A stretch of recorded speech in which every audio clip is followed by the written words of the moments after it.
Mais d'abord, qui êtes-vous pour juger? Qui je suis, mais n'importe qui. Ce que le tribunal veut précisément faire, c'est que n'importe qui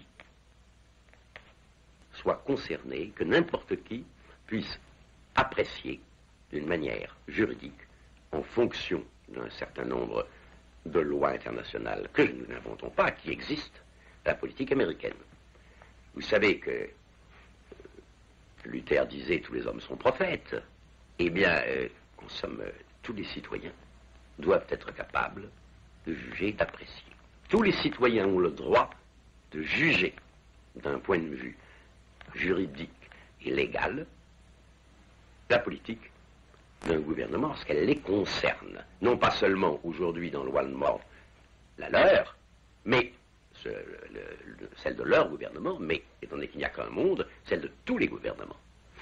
En somme, c'est précisément en tant que nous sommes n'importe qui que nous pouvons apprécier les choses.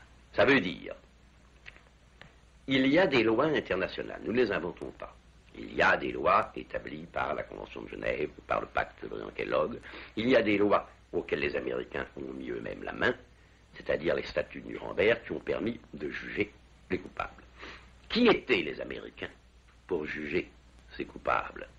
Ils étaient uniquement les vainqueurs, car il est bien évident que si les Allemands avaient été vainqueurs, il y aurait peut-être eu des tribunaux, mais c'est Churchill ou Eisenhower qui auraient passé devant.